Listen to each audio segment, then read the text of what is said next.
Ma question concerne le traitement entre les migrants, entre le conflit du coup ukrainien et le reste du monde. Parce que du coup, j'ai travaillé pendant 5 ans dans un centre qui accueille des mineurs non accompagnés. Je suis allé à la préfecture pour les demandeurs d'asile et j'avais constaté donc 3 guichets pour les Ukrainiens et 4 guichets pour le reste du monde. Et ça m'a surpris. Et même quand je parle avec les gens autour de moi, ils trouvaient beaucoup plus légitime qu'on accueille les Ukrainiens que le reste du monde. Ils estimaient que culturellement parlant, peut-être qu'ils nous ressemblent, mais je leur expliquais que non. Qu'en France, on a beaucoup plus de rapports avec le Maghreb, par exemple, que l'Ukraine, qui a une culture plus russe que la nôtre. Mais c'est vrai que je comprenais pas pourquoi c'était beaucoup plus facile d'accueillir des Ukrainiens que le reste du monde.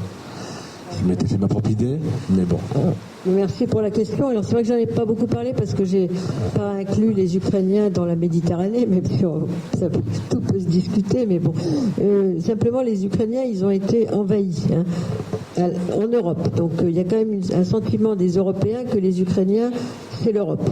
Voilà. D'autre part, ils sont blancs et ils sont chrétiens. Donc je crois que ça a joué aussi d'une certaine façon pour se dire ils sont proches de nous, donc on va les accueillir. Et ça a été effectivement, comme vous le dites, 2 poids 2 mesures. C'est-à-dire qu'en fait, ça a été pris en charge par l'Europe. On leur a donné un statut qu'on avait inventé, enfin qu'on avait retrouvé. C'était la protection temporaire qui avait été établie en 2001, qui n'avait jamais été utilisée pour l'ex-Yougoslavie. On leur a appliqué cette protection temporaire en disant comme ça ils ont accès directement à des droits tout de suite, sans avoir à galérer comme quelqu'un qui cherche l'asile. Donc ça veut dire accès à un logement, ce qui était impossible pour les uns est devenu possible pour les autres, une aide à la formation professionnelle et à l'insertion, toute une série de facilités de droits sociaux immédiats qui n'étaient pas possibles pour les autres. Donc ça c'est un premier traitement. Bruxelles. Deuxième niveau, les États. Au niveau des États, par exemple en France, les préfectures se sont occupées des Ukrainiens directement, officiellement. Il faut loger les Ukrainiens, il faut leur trouver du travail, il faut s'occuper de leurs problèmes également psychologiques, sociaux, etc. Donc les préfectures, qui en général ont plutôt une politique très dissuasive, qui sont habitées par l'idéologie de l'appel d'air, plus on les accueille mal, moins ils viendront. Ça a été dit d'ailleurs par un sous-préfet dans le Nord-Pas-de-Calais. Et bien là, ont déployé toute leur énergie pour accueillir les Ukrainiens. Troisième niveau, ça a été les municipalités qui ont créé des réseaux de solidarité pour les accueillir, et surtout les citoyens, avec un accueil citoyen qui avait été expérimenté en Allemagne pour les Syriens en 2015 et qu'on a développé en France pour les Ukrainiens. Les familles peuvent s'enregistrer pour pouvoir accueillir des Ukrainiens. Elles l'ont fait un peu pour les Syriens, mais assez modestement, tandis que là, pour les Ukrainiens, il y a eu un accueil au domicile, si j'ose dire, beaucoup plus développé. Donc, à tous les niveaux, si j'ose dire, on a accueilli en Europe les Ukrainiens, même si la France n'est pas tellement pas été très concernée, parce que on n'a accueilli que 4% des Ukrainiens de toute l'Europe, c'est pas beaucoup. Tout ça parce que beaucoup d'Ukrainiens aussi ont été accueillis par leurs familles qui étaient déjà là. Il y avait une migration ukrainienne de travail en Pologne, en Allemagne, en Italie, en Espagne, au Portugal, qui étaient des gens, des hommes dans le bâtiment, des femmes souvent dans les services qui sont liés à la garde des personnes âgées, mais aussi au tourisme. En France, on n'avait pas beaucoup de réseaux avec les Ukrainiens, donc on n'a pas accueilli beaucoup d'Ukrainiens. Mais dans l'ensemble, ceux qui étaient là, ils ont été très bien accueillis. Ça, je suis complètement d'accord. Mais dans le passé, on a quand même d'autres groupes qui ont été très bien accueillis aussi, pour d'autres raisons. D'abord, les Vietnamiens. Les Vietnamiens, les boat people, si j'ose dire, en 75, 99% d'entre eux ont eu le statut de réfugiés. On n'a pas trop discuté si individuellement, comme on le fait pour beaucoup de subsahariens, ils avaient le profil ou pas, etc. Même s'il y avait un peu de trafic, paraît-il, dans les noms de famille et tout, on a donné le statut à tout le monde, on les a logés. ils ont eu une aide à la formation professionnelle, des cours de langue, etc. Ils ont été traités comme les Ukrainiens, si j'ose dire. Les Vietnamiens, ça a été un accueil parce qu'il fallait montrer au monde que l'Occident, comme les États-Unis et le Canada qui les ont aussi accueillis, était meilleur que le communisme qu'ils quittaient. Donc ils ont été très bien accueillis, très bien insérés, avec une politique publique très très adaptée à leur venue. Deuxième cas, les Chiliens. Les Chiliens, 100% ont obtenu le statut de réfugié. Parce qu'ils quittaient, c'était l'inverse, si j'ose dire, mais ils quittaient une dictature qui se mettait en place, et donc ils ont été très très bien accueillis. Il y a eu toute une sympathie pour les Chiliens qui s'est développée à partir de 1973, donc la prise de pouvoir du général Pinochet. Donc là aussi, il y a eu, c'est un symbole, disons, de la France qui est gardienne des libertés, et donc ça a été très favorable, effectivement. Donc il y a eu des périodes comme ça. Mais aujourd'hui, dans l'ensemble, dans le contexte politique actuel, les réfugiés, dans l'ensemble, sont extrêmement mal accueillis, il faut dire les choses comme elles sont, avec un droit d'asile extrêmement parcimonieux, dans la plupart des cas, sauf pour les femmes afghanes, qui elles ont, heureusement d'ailleurs pour elles, 100% de chances d'avoir le statut de réfugié. Mais pour le reste, la politique publique à l'égard des réfugiés est extrêmement tatillonne, pour ne pas dire plus. Vous avez raison. Il y a beaucoup de gens qui dorment dehors parmi les demandeurs d'asile. Oui, on connaît l'importance des systèmes d'accueil dans le devenir de la vie des personnes qui migrent. Et notamment, je pense à Boris Cyrulnik qui avait fait une intervention remarquable sur l'accueil des Ukrainiens. C'est-à-dire qu'ils pouvaient se reconstruire s'ils se sont accueillis. Je pense que c'était très fort. Et les autres. Nous, on a, dans les associations, été un peu terrorisés parfois par la manière dont la France est l'accueil. Et on dit très souvent, on est malade du manque d'accueil. J'ai une question. Il me semble qu'en Allemagne, ils ont quand même fait différemment. Je connais mal les systèmes d'accueil. Quels sont les pays qui ont le mieux pensé leur système et où ça s'est le mieux passé, et même si ça s'est mal terminé. Je pense à la Norvège ou certains pays où ça n'a quand même pas très bien évolué, terrible quoi. Merci. Oui, alors d'abord, alors il y a des pays de l'Europe du Nord dans l'ensemble. Oui, alors, il y a une autre question, je crois. Il y avait une autre question, oui. L'Europe du Nord, pendant un temps, c'est-à-dire dans les années 75 jusqu'aux années 80, jusqu'à la fin du siècle, en fait, ont bien accueilli les réfugiés. Beaucoup de réfugiés du Proche-Orient, notamment, qui ont été accueillis dans ces pays comme, pas seulement la Norvège, mais la Suède, par exemple, qui était assez généreuse, et même le Danemark à l'égard des réfugiés. Et en fait, ces pays ont construit leur histoire récente, après la guerre, sur le welfare, l'État-providence. Et aujourd'hui, avec la montée de l'extrême droite qui s'est aussi développée dans ces pays, il y a l'idée que finalement, ces migrants, ils vont détruire le système d'État-providence si ils continuent à arriver, qui est leur identité politique, pas seulement sociale, mais politique. Et donc, il y a tout un débat sur l'État-providence mise en péril par l'arrivée des réfugiés, donc un accueil de plus en plus sévère. Mais ceci dit, dans des pays où il fait quand même très très froid, moi j'ai constaté en allant dans des centres d'accueil que personne ne peut dormir dehors, hein, c'est pas possible. Donc il faut bien trouver une solution. Mais parmi les pays qui, à mon avis, ont la meilleure politique migratoire, j'aurais tendance à dire le Canada. Hein, le Canada, parce que le Canada, il a une politique très rationnelle, lui, au contraire de l'immigration. Il y a une prise de conscience des besoins de main-d'œuvre. Donc ils ont doublé, par exemple, le chiffre, ils votent chaque année le nombre de migrants qui vont être admis légalement. Hein. Ils étaient à 250 000. L'année dernière, ils sont passés à 435 000. 435 000 personnes accueillies légalement sur leur territoire. Donc c'est beaucoup quand même. Parce qu'il y a une prise de conscience des besoins de main-d'œuvre et des besoins de continuer le peuplement du Canada. C'est un pays d'immigration de peuplement, pas de travail comme les pays européens, mais de peuplement. Donc déjà, il y a une légitimité du phénomène migratoire plus grande. Le pays de droit du sol aussi, hein. Le Canada, un pays qui a beaucoup développé la thématique du multiculturalisme, et donc dans l'ensemble, disons, il y a une immigration de travail qui rentre dans la case immigration de travail, immigration d'asile, une immigration de regroupement familial, beaucoup moins désordonnée que chez nous, parce que on a le droit d'entrer pour travailler, selon des critères, des permis à points, etc. Pour l'instant, en Europe, peu de pays permettent l'immigration de travail légale pour tout le monde. C'est ça la différence. La frontière est ouverte aux candidats à l'installation. Donc, c'est une meilleure politique. Oui.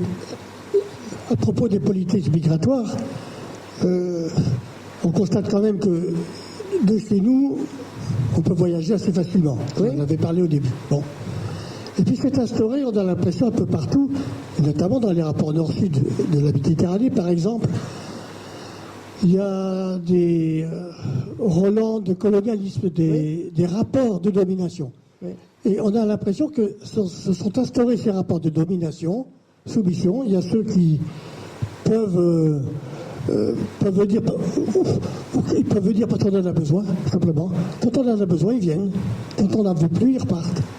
Et puis il y a les frontières culturelles. Enfin, on s'instaure un certain nombre de murs par rapport aux relations avec d'autres pays, d'autres origines, d'autres conditions de vie.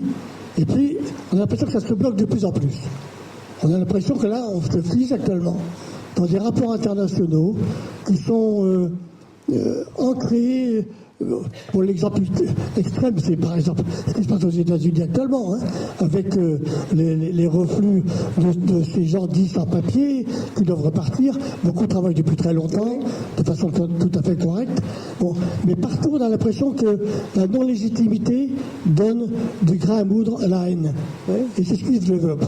Donc comment on pourrait affronter ce genre de situation, cette évolution qu'on constate et qu'on va se développer un peu, par exemple, dans tous les pays d'Europe?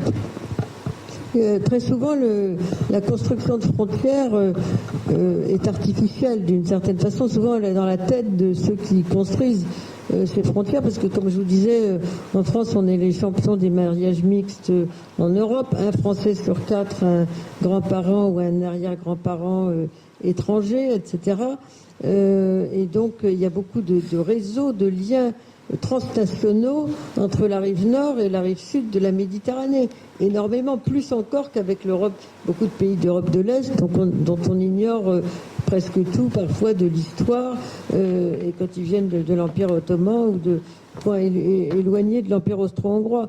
Donc en fait, souvent c'est très artificiel. Hein. On est victime de prêt-à-penser sur la question de la fracture civilisationnelle, et notamment la thématique complètement erronée du grand remplacement, de l'islam qui est l'ennemi numéro 1 de l'Europe, alors que l'islam a toujours été un voisin de l'Europe, etc. Donc on est victime de ces constructions, alors que les proximités sont très grandes. En réalité, il y a toujours eu des échanges, du commerce, des échanges d'idées, des universités qui croisaient le monde chrétien et le monde musulman, par exemple. Donc tout ça, c'est construit. Hein. C'est quelque chose de construit dans le discours politique et qui ne correspond pas à la réalité. La réalité est beaucoup plus complexe que cela. Oui. Ce qui est étonnant quand on parle de migration, que ce soit dans le monde ou en Méditerranée, c'est que tous les instruments qui se voulaient positifs que tu as évoqués à partir du processus de Barcelone passent à la trappe par rapport à ce grand remplacement. Vocable utilisé notamment par Zemmour, mais pas seulement, et pas seulement, et de plus en plus par d'autres. Et c'est ça qui est très étonnant, parce que le processus de Barcelone avait suscité beaucoup d'espoir. Il y a eu pas mal d'instruments qui sont mis en place, la politique de voisinage, sur la dimension culturelle de la Fondation Annalise, au-delà de ce qu'on peut en penser, etc., etc. Et tout ça est balayé totalement méconnu parce qu'il y a cette dimension de la peur de l'autre qui fait que quand on parle migration, on ne parle pas du tout en termes positifs, mais exclusivement en termes négatifs. Et c'est un peu nos problèmes dans nos associations. Alors, y compris, il faut qu'on balaye devant notre porte, parce que dans les années 80, il y a des associations qui ont encouragé le mythe du retour. C'était très très fort à l'époque, dans les années 80. On ne va pas citer de nom, parce que peu importe, depuis elles ont changé d'orientation, ce qui est intéressant. Mais nous, avec nos petits bras associatifs dans la région, par exemple, comment on peut essayer de contrebalancer cette dimension, dans la mesure où les chiffres sont connus, que ce soit par des infox, les rangs, enfin toutes les études qui ont été évoquées ou montrées à l'écran. Et on a du mal à franchir le cap de comment remettre en positif cette question de l'interculturalité euro-méditerranéenne. Et on bute là-dessus depuis un certain nombre d'années, y compris les instruments de la société civile qui est de plus en plus malmenée en Euromed. Il n'y a plus beaucoup de pays démocratiques et toutes les sociétés civiles. Quand on voit l'exemple de la Tunisie et les espoirs suscités en 2011 en Tunisie et le résultat aujourd'hui, c'est dramatique. Donc voilà, au-delà de combattre les idées reçues, je crois que tout le monde partage ça ici, quels seraient les autres leviers qui permettraient d'inverser, entre guillemets, c'est très prétentieux, très pompeux, d'inverser la mécanique pour essayer de remettre en avant cette dimension de l'interculturalité positive. Oui, c'est une très très bonne question. Alors, l'Europe a du mal à se considérer comme terre d'immigration. Je crois que c'est une des grandes raisons de la montée de l'intolérance, même si les États-Unis, pourtant, se considérant comme terre d'immigration, sont dans la situation qu'on connaît aujourd'hui, du fait de leur président. L'Europe ne s'est jamais vraiment considérée comme une terre d'immigration, parce que pendant très longtemps, c'était une terre de départ, il ne faut pas l'oublier, vers d'autres destinations, soit au sud, la colonisation, mais aussi la conquête des grands territoires, les États-Unis, le Canada, l'Amérique latine et quelques endroits en Asie. Donc les Européens sont d'abord plutôt partis. Et donc ils ont eu du mal à considérer que progressivement, à partir du 19e siècle en France et du 20e pour beaucoup d'autres pays européens, ils sont devenus une terre d'immigration. Donc il y a une certaine illégitimité du phénomène migratoire qui alimente le discours de la peur de l'autre, etc. Ça, je crois que c'est un aspect très important parce qu'on s'est dit, en Europe, de temps en temps, on a besoin d'immigration de travail, donc on va les faire venir, mais après, il faut qu'ils repartent parce qu'ils n'ont pas de légitimité à rester chez nous. En Europe, on a beaucoup de difficultés. Imaginez que l'immigration peut avoir vocation à constituer des nouveaux Européens, des nouveaux nationaux, alors que c'est banal de considérer ça au Canada, aux États-Unis jusqu'à l'arrivée de M. Trump et dans beaucoup de pays d'Amérique latine qui sont tous des pays de droit du sol, je rappelle, où on considère que le nouvel arrivant, ou en Australie, a vocation à devenir un citoyen. En Europe, c'est beaucoup plus contesté. Bon, ça, je crois que c'est un aspect important. D'autre part, les dégâts quand même de tous les poncifs qui ont été cités comme le grand remplacement, ce sont tout à fait dramatiques. Il faut oublier qu'aux élections présidentielles de 2022, 38% des catholiques pratiquants réguliers, il n'y en a plus beaucoup, qui vont à la messe tous les dimanches, ont voté pour M. Zemmour ou pour Marine Le Pen aux élections parce que ils avaient, à cause du thème du grand remplacement, donc en fait, du parti de Marine Le Pen.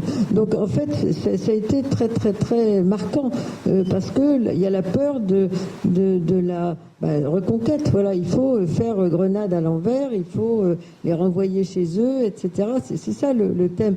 Et c'est une thématique, c'est Huntington, le Clash of Civilizations, c'est aussi l'idée que démographiquement, l'Europe va être attaquée par des nouveaux arrivants qui, de façon guerrière, vont remplacer ceux qui sont là.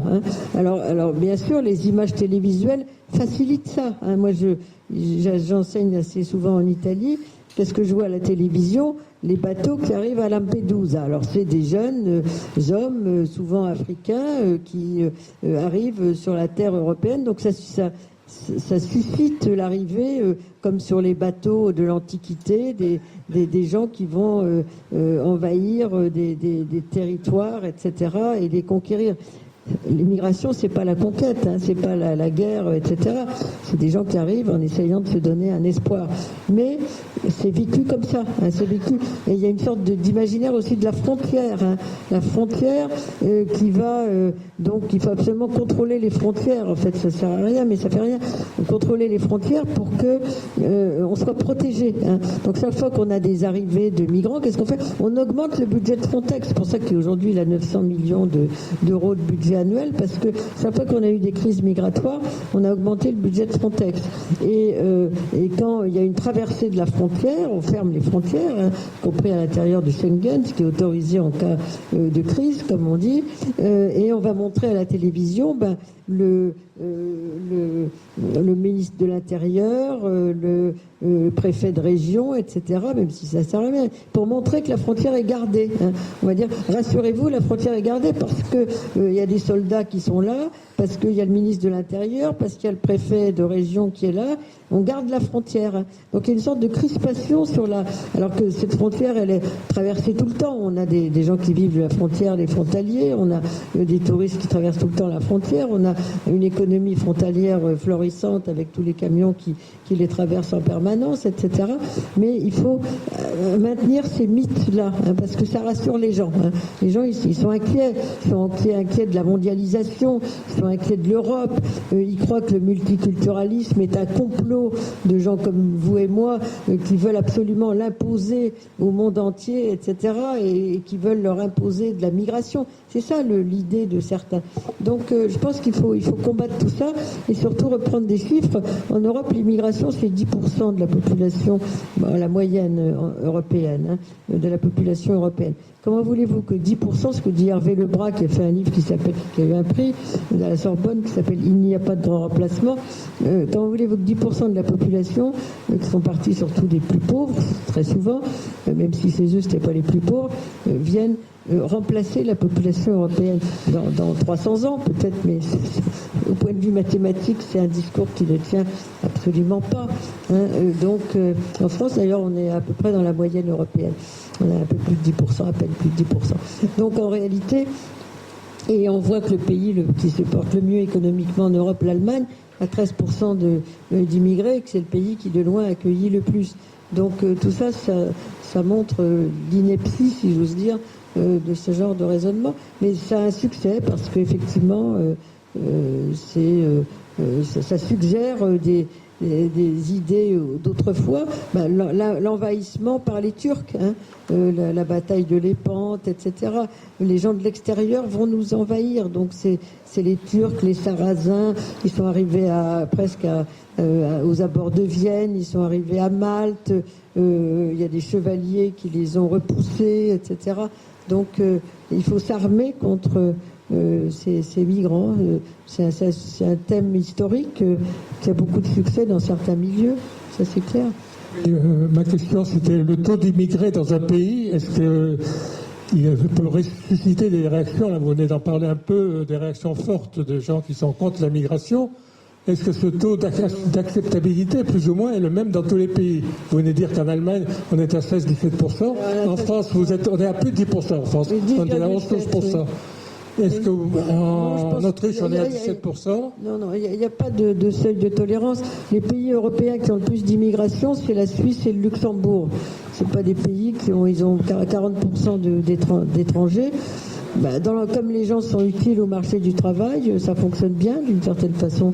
Moi, j'ai pas vu enfin, il y a du rejet, bien sûr, il y a des référendums surtout en Suisse, mais dans l'ensemble, c'est des pays qui profitent économiquement de l'immigration et finalement, les gens comprennent quand même, bon an mal an, qu'il y a une certaine rationalité de faire venir des gens puisqu'ils sont petits comme population et qu'économiquement ils en ont besoin. Donc c'est les deux pays européens qui ont le plus d'immigration. En Suisse, très difficilement. Oui, mais en Suisse, la nationalité est très difficile d'accès. Bonsoir. J'ai entendu récemment, je crois qu'en ce moment même, à Paris, à la mairie de Paris, il y a un débat sur l'ouverture de centres d'hébergement pour réfugiés à condition qu'ils soient baptisés. Ça rappelle... Oui. en ce moment même. Et là, vous renseignez. Ça rappelle, il y a 15-20 ans, c'est recevoir nos frères chrétiens d'Orient. Ça existait beaucoup. Moi, j'ai vu même. Mais ça, c'est des réseaux. Pas loin, il y avait une pancarte, il y avait une banderole bien accueillir nos frères chrétiens d'Orient. Mais je ne pense pas que ce soit une politique de la mairie de Paris qui respecte la laïcité. Mais peut-être dans quelques réseaux chrétiens, oui, pourquoi ne pas accueillir les chrétiens d'Orient? Ça peut exister. Enfin, c'est un débat. Et sur l'immigration, il y a un thème cher à Sarkozy, c'est l'immigration choisie. Mais ça fait des décennies que l'immigration en France, la France pratiquait le pillage en Afrique. Les ingénieurs, les médecins, ils viennent. Vous avez un des plus grands hôpitaux de la région parisienne. Le seul français, c'est le chef de service. Et ça, c'est vrai. Pour revenir au Canada, le Canada, depuis tout le temps, il a pratiqué l'immigration choisie. C'est-à-dire que personne ne peut aller travailler au Canada. Il doit passer dans son propre pays, dans un bureau du consulat canadien, remplir un dossier. Et si les Canadiens ils ont besoin d'un plombier, c'est pas un peintre qui peut rentrer au pays. C'est un système de sélection pour le travail, oui. Et en même temps, il y a du regroupement familial. Le Canada est un pays qui vote chaque année le nombre d'entrées légales dans le pays. Il n'y a pas que des gens qui vont entrer pour travailler. Il y a du regroupement familial, il y a des réfugiés, il y a toute une série de catégories, beaucoup d'étudiants aussi. J'aurais une question concernant, est-ce qu'il y a eu des études sur l'intégration professionnelle et donc des migrants dans les pays européens sur les 2 ou 3, 4, 5 dernières années, pour savoir exactement où est-ce qu'ils ont travaillé, et, quel type donc, de formation en particulier. On parle donc dans la santé, ils sont extrêmement présents. C'est quand même des arguments très importants donc, à donner en faveur donc, de la migration dans la mesure où ils nous apportent des richesses en travaillant. Quoi. Oui, il y a beaucoup d'études qui ont été faites par l'INSEE et par l'Institut national d'études démographiques, l'INED, qui s'appelle sur ces sujets-là, bien sûr. C'est les enquêtes Théo de l'INED qui sont des gros échantillons et sur les secteurs d'activité des migrants, leur promotion éventuelle dans la vie professionnelle, etc. Tout ça, ça a été très très très bien documenté, effectivement, oui. Et on voit que les secteurs les plus demandeurs de main-d'œuvre, c'est le bâtiment, c'est l'agriculture, c'est les services, tout ce qui est la santé, les métiers du tourisme, qui sont les secteurs où on a beaucoup besoin de main-d'œuvre aussi, qualifiée et non qualifiée. Oui, moi ma question va peut-être un peu dans le même sens là, à propos de effectivement tous les bienfaits liés à l'immigration, mais notamment financière, parce que j'entends toujours des chiffres qui sont d'ailleurs parfois totalement inventés. L'AME, ça coûte 1 milliard, c'est un faux débat, oui. etc., comme si tous les étrangers qui venaient en France avaient droit à l'APL, à l'allocation logement, avaient droit à l'allocation familiale, etc. Bon. Mais par contre, moi, j'arrive jamais, et pourtant, j'aime pas les chiffres, je n'arrive jamais à trouver un chiffre, des chiffres, par rapport au profit du pays, notamment la France, là, par rapport au travail des immigrés. Parce que ces immigrés travaillent, il y en a beaucoup, et ils payent des impôts, oui, mais bon, est-ce qu'on a pu faire des études un petit peu plus précises parce que c'est grâce à eux. Tout à fait. C'est ça, on ne dit jamais, quoi. On nous bassine de chiffres de dépenses, mais certainement pas de chiffres de profit, parce que pour le crédit débit, ça passe pas. Alors, il y a eu beaucoup d'études coût-avantage, comme on dit, de l'immigration. La première, j'avais participé à celle-ci, d'ailleurs. Elle a été dirigée par quelqu'un qui ensuite a été connu, parce que ça a été un des premiers ministres communistes de François Mitterrand, qui était Anicet Le Pors. Il dirigeait une étude à laquelle j'ai participé un peu par hasard, parce qu'ils avaient demandé à Sciences Po de faire l'enquête coût-avantage. Donc, on a interviewé 2000 personnes de façon très précise sur ce qu'ils envoyaient chez eux, etc., les secteurs d'activité, leur salaire, bref, et beaucoup d'autres données beaucoup plus importantes, chiffrées, des données chiffrées notamment de l'INSEE sur les secteurs d'activité, etc. Donc on a beaucoup de données sur les coûts-avantages de l'immigration, et c'est étudié par l'École d'économie de Paris aujourd'hui. Et l'École d'économie de Paris qui dit que le coût de l'immigration est très inférieur aux avantages économiques de l'immigration. Et ce que dit aussi un chercheur d'Oxford, Hein de Haas, que je cite dans les petits bouquins qui sont là, qui dit l'immigration rapporte, en réalité. Elle rapporte au pays d'accueil, mais elle rapporte aussi au pays de départ, parce qu'ils envoient de l'argent. 670 milliards de dollars annuels, c'est beaucoup quand même.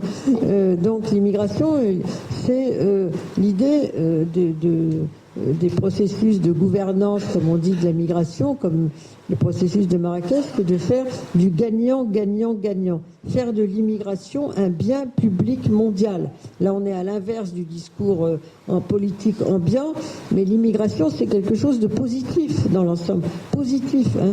Ça a toujours été quelque chose de positif, et aussi en Méditerranée d'ailleurs.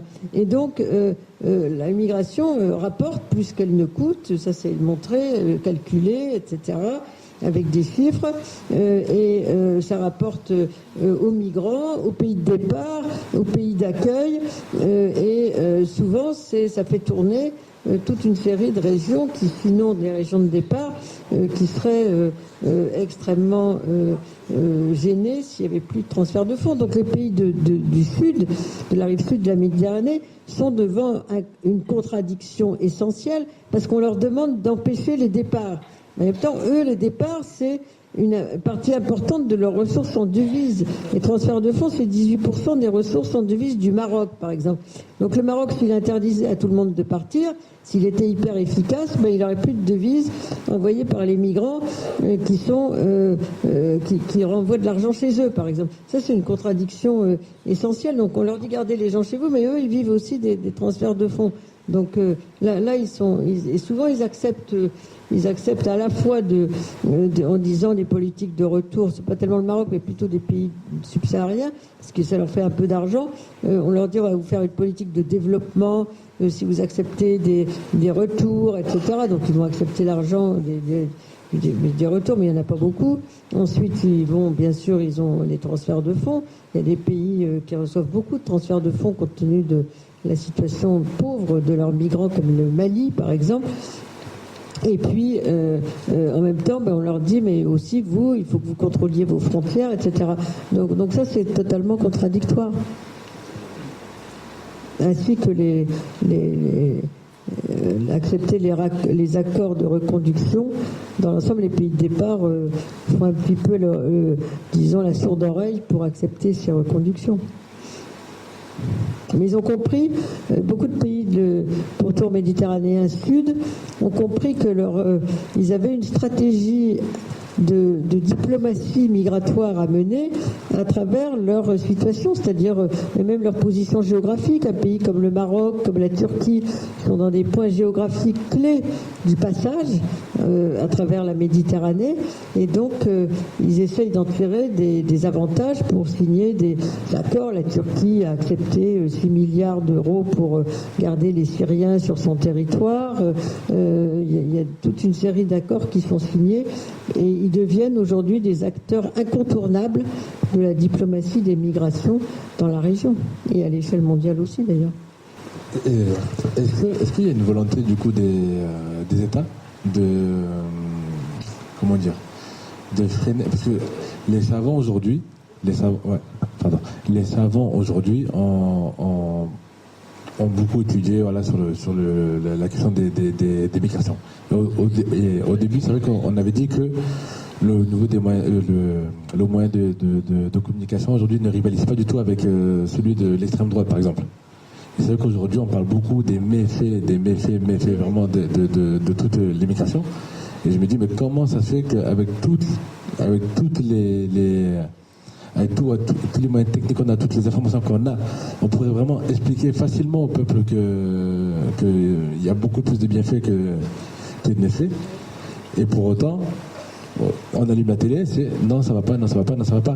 Parce que je prends par exemple, dans l'établissement où je travaillais, la municipalité a tout fait pour le faire fermer. Et j'avais discuté avec un élu qui disait c'est pas normal qu'il y ait 40% de jeunes dans notre ville, etc. Pourquoi 40% des jeunes pris en charge à l'ASE sont dans cette ville?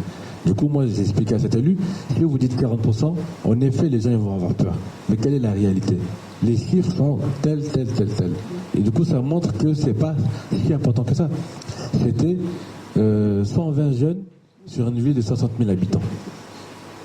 Et je lui ai dit, vous dites 40%, oui, c'est beaucoup, mais 40% c'est 120 jeunes. Et moi, du coup, je connaissais les chiffres. Pourquoi? Parce que je travaillais dedans. Mais les habitants de la ville. Je vous dis, la méconnaissance favorise les idées fausses. Oui, mais c'est là aussi que du coup doivent intervenir du coup les personnes qui ont du coup la réponse. Enfin, tous les savants du coup qui ont étudié sur ça, qui doivent peut-être passer par TikTok, je sais pas. Mais parce que du coup, c'est ce que l'extrême droite fait aujourd'hui. Aujourd'hui, on voit Jordan Bardella, par exemple, là, il parle tout le temps des problèmes avec les migrants, mais il passe par les réseaux, parce que du coup, ils sont beaucoup plus accessibles aux jeunes. Et moi, je suis sidéré de voir le nombre de jeunes qui sont contre qui ont un problème avec les migrants, alors que si on leur demande de partir en voyage à l'Australie, ils vont y aller facilement. Mais là-bas, ils seront traités comme des migrants aussi, mais des migrants blancs. Donc aussi, il y a une différence. Oui, parce que, alors, ce qu'il faut voir, c'est qu'en fait, le rôle des médias, c'est quand même de parler de ce qui s'est passé dans l'instant, si j'ose dire. Alors, dans l'instant, il y a des faits divers. On peut déplorer un certain nombre de faits divers, donc effectivement, les gens vont voir cette affaire-là, parce qu'il y a eu... alors, il y a des faits divers qui montrent le racisme extrême qui se produit contre telle ou telle personne, comme on peut le voir, ou les morts en Méditerranée, mais on va parler aussi de quelqu'un qui a été tué par un sans-papier, etc. Donc ça arrive, c'est des faits divers, voilà. C'est pas du tout représentatif de la réalité, mais les gens ils vont retenir ça, parce que c'est ça qu'ils ont vu à la télévision, parce que tel jour il s'est passé tel fait divers, parce que telle personne a voulu pratiquer du terrorisme dans tel ou tel endroit, donc voilà. Donc ça c'est ce qui est vu. C'est pas du long terme. Nous, on travaille surtout sur des effets plus globaux, plus de long terme. Ça c'est plus rarement rendu dans les médias. Parfois, on fait des débats plus longs, mais les gens, ils aiment pas tellement les débats très longs, avec des chiffres, des chercheurs qui discutent, etc. Donc, il faut que ce soit accessible. Et le discours, stéréotypant, c'est un discours beaucoup plus accessible qu'un discours compliqué qui va montrer la complexité des situations, la diversité des situations, comme j'ai essayé de le montrer. La plupart des gens, ils vont pas accrocher à ce genre de choses. Donc, un discours très simple, très stéréotypé à l'emporte-pièce, ça a souvent beaucoup plus de succès que des explications lointaines. D'autre part, TikTok, d'accord, mais enfin, nous, on fait pas que ça. Non plus, on fait pas que diffuser quelques thèmes comme ça. Il faut qu'on enseigne, on a aussi, faut qu'on s'occupe de nos étudiants, il faut qu'on publie, etc. On n'est pas tout le temps sur les médias. Il y a des parties où les protagonistes sont tout le temps sur les médias. Nous, on peut pas passer notre vie à être tout le temps sur les médias. On essaye de faire ce qu'on peut, mais c'est vrai qu'on l'est beaucoup moins et on est aussi moins sollicité que les leaders d'un certain nombre de partis politiques. Donc on est peut-être moins entendu aussi pour ça, mais la plupart des gens ne sont pas demandeurs d'un discours scientifique. Je crois qu'il y a un problème, parce qu'on parle beaucoup de l'intérêt économique de l'immigration. On a des raisonnements en termes d'emploi. Moi, désolé, mais ça me semble petit bras quand même. Moi, je crois qu'il faut parler de droit. le droit à la circulation. Moi, dans ma famille, les 2/3 de ma famille, ils sont venus en France parce qu'ils fuyaient le chômage ou le fascisme. Et ce droit de circuler, il faut aussi le mettre en avant. Et je pense qu'on est très souvent trop frileux. Je crois même qu'il faut mener une bataille contre le nationalisme. Alors je vais me faire des ennemis dans la salle, mais je veux le dire avec mes gros sabots quand même. Quand je veux dire. La notion de patrie, moi ça me saoule, je ne me sens pas patriote. Ma patrie, théoriquement, c'est la France. La France, elle s'est constituée par des violences sur différentes minorités, des Bretons ou d'autres. Les frontières de la France ne sont pas éternelles. Elles ont été imposées à un moment donné. Et je ne vois pas pourquoi je me battrais contre effectivement certains qui sont en Flandre ou au Pays Basque. Ça me semble des notions complètement dépassées, mais encore faut-il oser le dire et le faire. Cette espèce de chauvinisme dans lequel on baigne. Alors moi, j'aime faire du sport. Et je suis malade, mais malade quand je vois ce qui se passe dans les épreuves sportives. On a gagné, on leur a foutu la pâtée aux autres méchants barbares. Non mais c'est n'importe quoi. Les Jeux Olympiques n'ont pas toujours été nationalistes.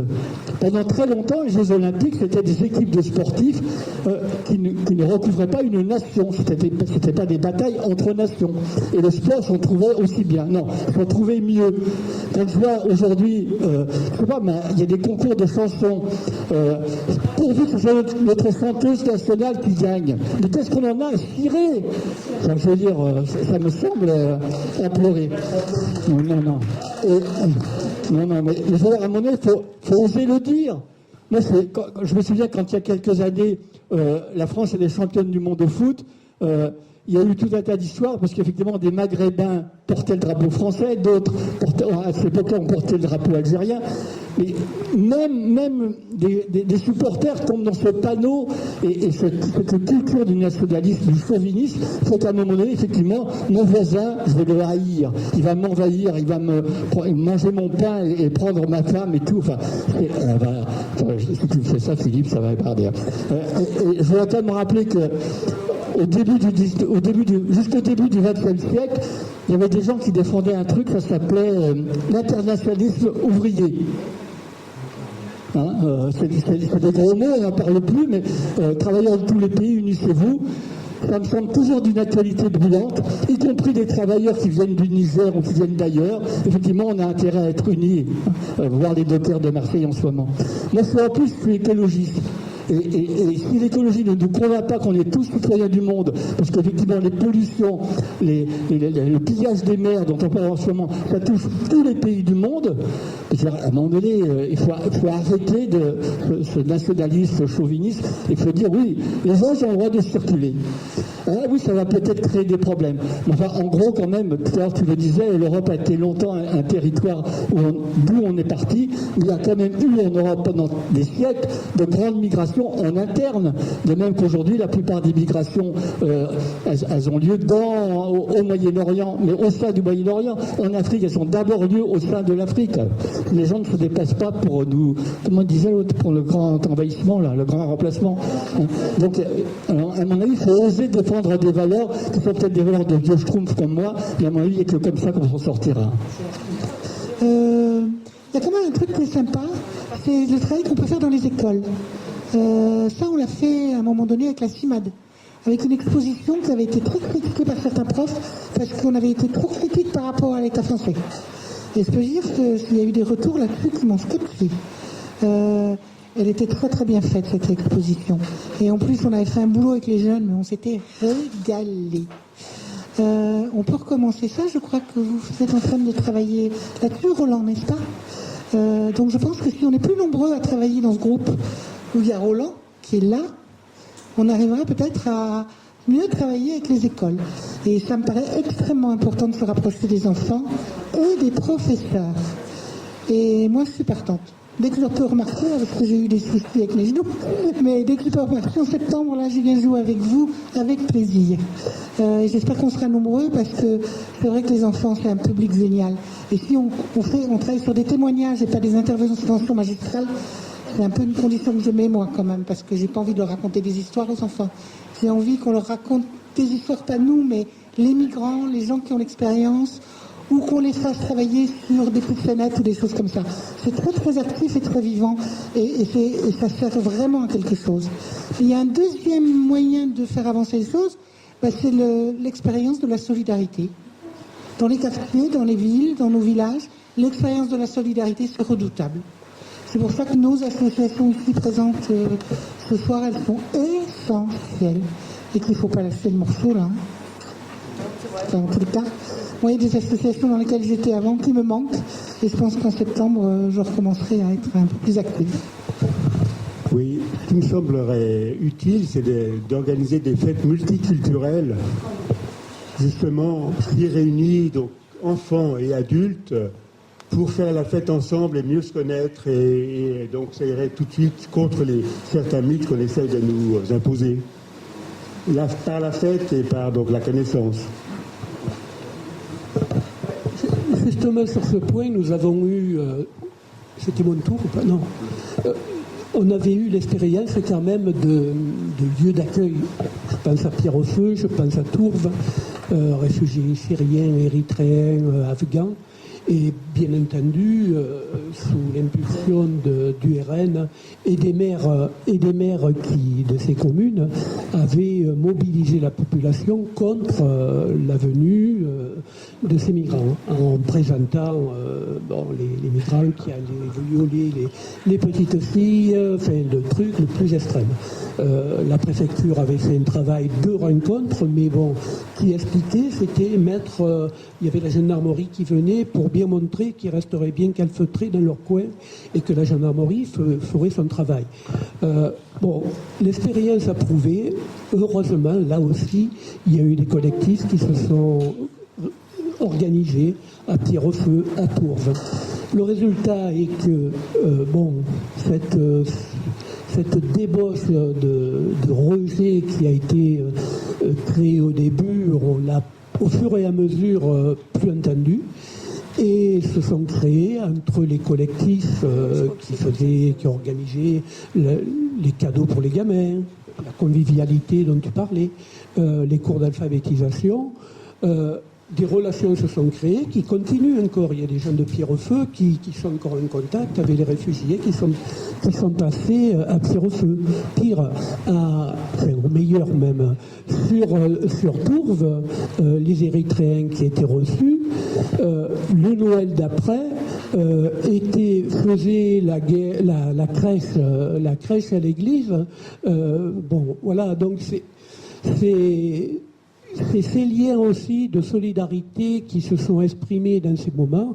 Alors il y a toutes les explications à amener sur les chiffres, sur lutter politiquement, idéologiquement contre cette déferlante de haine et des partis qui surfent sur la peur, mais en même temps, il y a toutes ces expériences qu'il faut qu'on monte en épingle.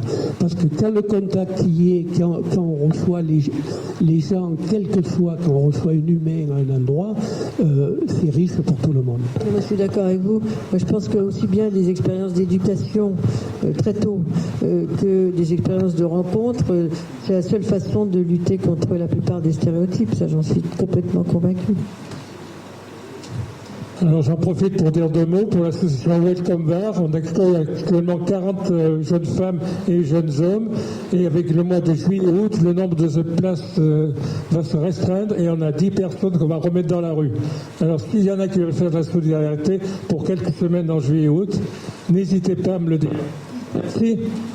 Publicité. Et du coup, pour ceux qui souhaiteraient passer un moment festif et multiculturel et de rencontre, ce dimanche, l'association L'Autre C'est Nous organise un repas à la maison Mispa où elle accueille des jeunes mineurs non accompagnés et certains devenus majeurs. Donc on peut encore s'inscrire, notamment auprès de moi ce soir si vous voulez. Le repas est à 20 €, c'est à partir de 12h30 et c'est situé à Toulon, enfin à la Garde, entre Toulon et la Garde. Et donc il y aura les jeunes hébergés, des membres de l'association, et c'est en extérieur dans le jardin, c'est très sympa en général. Merci.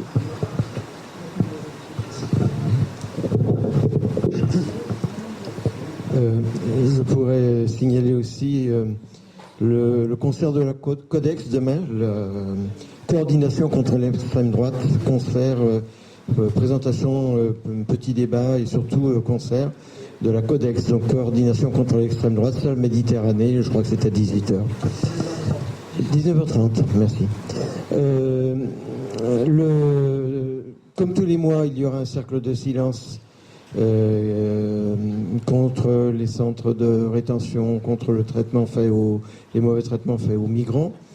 Et je voudrais rappeler que tout autour, nous avons des portraits de jeunes migrants qui se sont noyés en Méditerranée, dont on a pu retrouver partiellement l'identité et dont on a pu faire le portrait en collaboration avec un jeune soudanais qui vient du même pays ou de la même région que la plupart d'entre eux. Voilà. Donc cette série de portraits, nous la présentons de temps en temps au Cercle de Silence.